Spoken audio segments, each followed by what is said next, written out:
This is a video chart presentation of Vapor Corp. This is an OTCQB listed company, trading our ticker VPCO. It's an interesting chart because in the long term, it has a real nice uptrend to it. Back at the end of 2012, it was down around 20 cents. It made a nice move, consolidated, then followed that with another nice move, up to hit highs of $1.44. And in the short term, it's in a downtrend, slipping from those highs, but holding a real nice support around 75 cents. You can see trending over top of this 200-day moving average.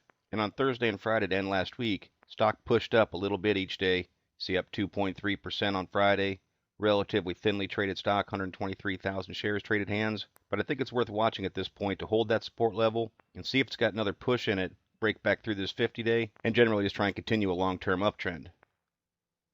Now, of course, you can see this downward trend in the MACD. Be looking for it to break this little wedge or channel. Recently did drop a bullish cross, indicating a trend shift. And while it's still early on, this is where I'll be looking for this MACD to try and trend up, break back through zero, and try and make it above this level to try and establish a new upward trend in the MACD and break this downward trend. Similar look to the PPO with the bullish cross just happening. It's a decent reversal position for the ADX. Negative DI up high, starting to come down. Positive DI trending a little bit higher. ADX curling, giving hints it's going to try and lose some of this downward pressure.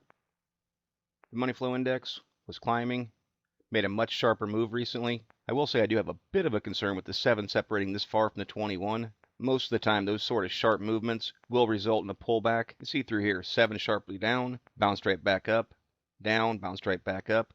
Even through here, when it got a pretty decent separation, came back down again. The components of the MFI tend not to want to trend too far away from each other, so I'd be a little bit concerned about some pullback through here. But overall, we can see the upward trend that they're starting to establish, and I just look for that to continue. Ideally, see the MFI continue to trend over top of 50. Accumulation distribution, even with the sell-off, is still holding slightly higher lows, indicating that there's still accumulation going on in this play. Chaikin money flow, which is based upon the accumulation distribution, but factored a little bit differently. And in this case, in a 20-day period, CMF is down in the red, indicating that selling pressures outweighed buying pressure over that 20-period increment.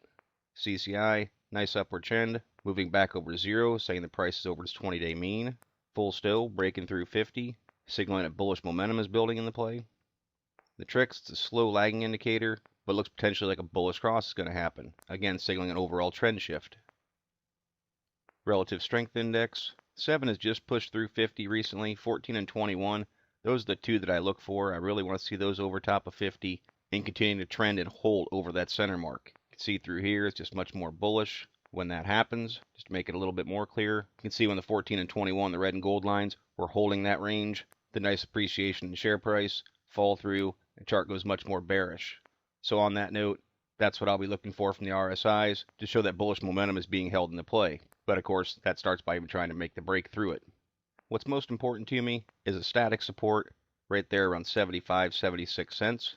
It was a resistance area, and once it broke through, the stock price continues to hold it from a closing share price perspective. It's also important because it keeps stock price over this red line, the 200-day moving average, which should lend dynamic support as well. If it does happen to pull back and breaks through that, the chart certainly loses some appeal because I don't see a lot of support in sight again until at least down here at 60 cents, which closing at 89 on Friday is quite a fall from current levels. Now what I'd be looking for from a resistance standpoint is a little bit right through here at 95 cents. Wasn't the strongest level of static support by any means, but on the same token, it was an area of support. And you see this 50-day moving average, it's registering a 97 right now. It's dynamic and moving down. It's going to lend a dynamic resistance in that area as well. So I'd expect that to be a pretty tough spot for the price per share to try and punch through.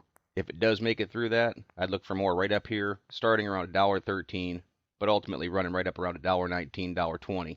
Now that's a nice upside from current levels, and it's obviously a key point to break through that, try and come up and challenge old highs, and like I mentioned at the start of the video, continue the long-term pattern of higher lows and higher highs. So it's at a real interesting point right now, and with it holding that 200-day and showing signs of life to end last week, this will be an interesting chart to watch going forward and see how it performs. As always, merely my interpretation of the VPCO chart. Thank you for watching. Trade smart.